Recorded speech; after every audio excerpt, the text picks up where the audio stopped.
So I got Aventus Cologne in the mail, and you know what? I'm gonna wreck it!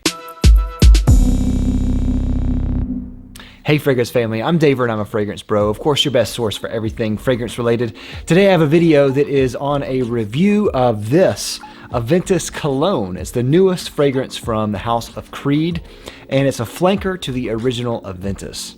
Of course, if you like this type of content, feel free to subscribe down below and click that little bell so you get a notification every time I make an upload. Now, a little while ago, Creed actually contacted me asking me if I'd like to get a pre-release sample of Aventus Cologne. Of course, I was thrilled to try it. I had high hopes for this, and so I was really excited about it. And they gave me a code to give away for samples so people could try it. I put that code on Instagram and on YouTube stories, so if you missed that, I'm pretty sure they're all gone. All the samples are gone at this point. So if you ever see me do any of that, hop on it really quick. Now, of course, at this point, I think that most of you have already heard about Aventus. Aventus is one of Creed's most popular fragrances. It's at least a cult favorite, a cult classic for sure. Of course, I have a full review of it, as probably does every reviewer out there, and it's a wonderful fragrance. I think that it deserves all the hype that it gets. It's a magnificent scent.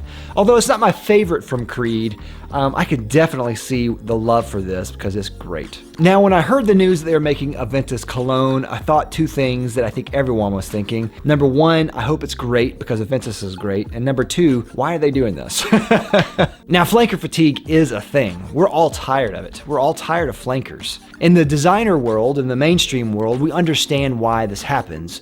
They just have to keep churning out the same thing over and over. But in the boutique realm, in the niche realm, it's less of a thing. And whenever we see kind of a flanker of a scent in the boutique realm, people just get this cynical attitude. Like, why did they have to do this? Why don't they just create something new? They're already a niche house. So when I'm smelling this and when I'm reviewing this, I'm reviewing it with that framework in mind. If this were a new fragrance, I would review it on a completely different paradigm because it would be something new. They'd be trying to do something new, which is exactly the framework that I reviewed Viking from. Viking, it seemed like they were trying to go off a similar theme that Aventus had, but make a new fragrance. And though it wasn't my favorite thing, I didn't hate it.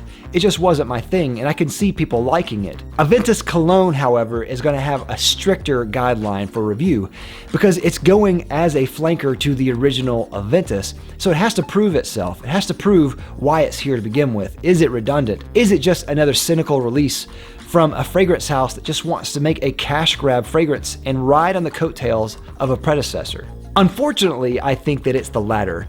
This is not amazing. Though it's okay, it's not needed. And though it's okay, it probably shouldn't exist. It starts off like Aventus. It reminds me of Aventus, at least in the start. So when I smelled that, I thought that was a good start. I get that kind of apple, citrus, bergamot, pineapple thing that Aventus has going on at the start, but with a little bit of a twist. It seems like there's kind of an icy element here, which I think is from the ginger and some other elements in here, but it's a little cooler feeling and it feels refreshing. And I like that added twist to Aventus. It also smells like it has a little bit of the DNA from something like Himalaya or another type of Creed like that. And I do get some other ingredients in there as well. Like I do get the mandarin a little bit. I do get maybe a little bit of rose. I do get vetiver and a little bit of the birch that Aventus is known for, a little bit. But once that initial blast of that kind of Aventus pastiche is gone, what you're left with is kind of this really watered down Chanel Allure Homme Sport. And that's really what it reminds me of a lot. Like it really reminds me of that citrus and tonka thing that Allure Homme Sport had. Now that's not necessarily a bad thing. I think Allure Homme Sport is fine. It smells good. But the problem is this doesn't do it any better than Allure Homme Sport does. And it doesn't do Aventus better than Aventus does. Allure Homme Sport is very mainstream and very generic in several different ways. But one of the things is it just has that tonka presence that kind of gets a little sickly.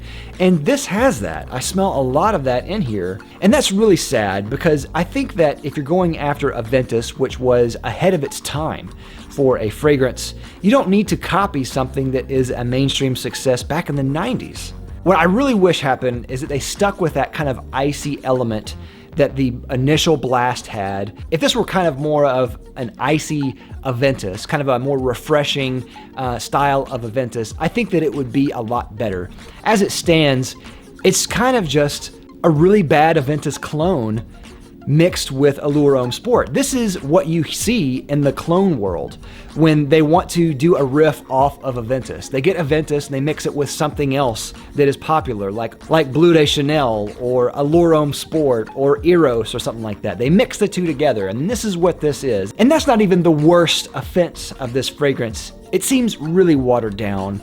The performance on this was terrible. I got maybe 2 hours max from that. And I have really good skin typically when it comes to fragrances. And to be clear, I'm also not a huge stickler for how strong a fragrance is. But I think there is a limit here. For a fragrance that is this price, which is over $400 for 100 ml, and it only lasts for 2 hours, and it doesn't smell much like a Ventus, and it smells a lot like just a mainstream designer release that was released in the 90s that is less than $100. It's not a good value. This is not a good release. As a scent by itself, I think it's pleasant.